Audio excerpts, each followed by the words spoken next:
ज्ञान स्वयं में गुरु होता है। ज्ञान का नाम ही गुरु है।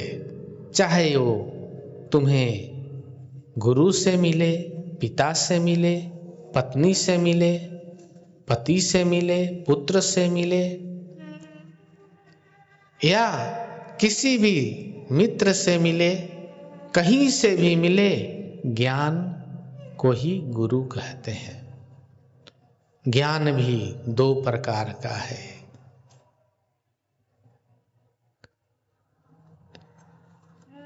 पहला ज्ञान जो अज्ञानता को नाश करके ईश्वर के सन्मुख कर देता है जीव को, यह ज्ञान परम ज्ञान है। इसी ज्ञान को महापुरुष श्रेष्ठ कहते हैं और इसी ज्ञान के माध्यम से अज्ञानतिमिरान्धस्य ज्ञानाञ्जनशलाकया चक्षुरुन्मीलितं येन तस्मै श्रीगुरुवे नमः। गुरुदेव अज्ञान को नाश करके और ज्ञान की दृष्टि देते हैं, जिससे यह जीव ईश्वर के सन्मुख हो जाता है।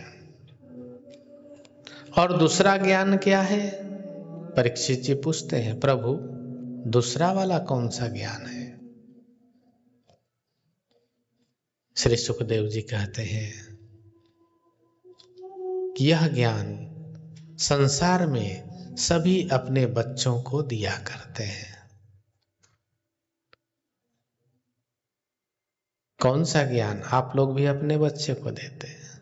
मेरा बेटा पढ़ेगा, मेरा बेटा नौकरी करेगा, मेरा बेटा व्यापारी बनेगा, मेरा बेटा कर्मचारी बनेगा, नौकर सरकारी बनेगा। समझ रहे हैं ना?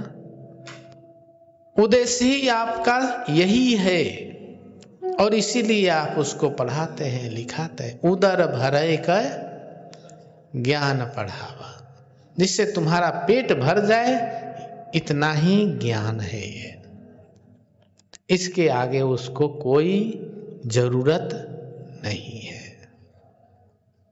पेट भर जाए, बढ़िया कपड़ा लत्ता मिल जाए, पुराना घर है रिपेयरिंग कर लो, तोड़ के बनवा लो,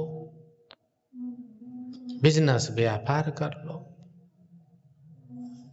और शोक दुख भय आदि से भयभीत होकर के जीवन जीते रहो।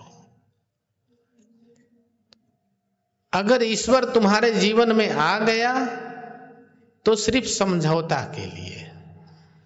कहीं ईश्वर आ गया संसारी लोगों के जीवन में तो सिर्फ समझौता के लिए, मैं तुम्हारा आरती कर रहा हूं, तुम मेरा ये काम कर दो, मैं आपकी पूजा कर रहा हूं, आप मेरी ये काम कर दो। एक समझौता, और वो समझौता भी विश्वसनीय नहीं है ना। मेरा तो अनुभव है, मैं रोज सुनता हूं लोगों कर रहा, पक्का नहीं है। हाँ, इतना है कि आप ईश्वर का चिंतन, ईश्वर का भजन या आरती पूजा सेवा कामना से युक्त होके करते हैं, इसको बोलते हैं कामना युक्त भक्ति। भागवत जी में वर्णन है इसका। कामनाओं की पूर्ति के लिए अलग अलग कामना की देवी देवता हैं, उनकी उपासना जीव करता है और वो एक इष्ट पे स्थिर नहीं रहता है। और जो एक जगह स्थिर नहीं है परीक्षित, उसको ठोस लाभ कभी भी प्राप्त नहीं होता।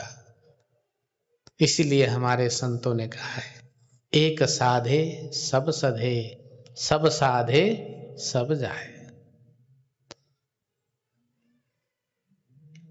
जीव को एक गुरु होना चाहिए, जो गुरु महाराज जी मंत्र दें, एक इष्ट देवता होना चाहिए, उनकी सेवा करे, गुरु मंत्र का जाप करे, सब कुछ मिल जाता है उसी में।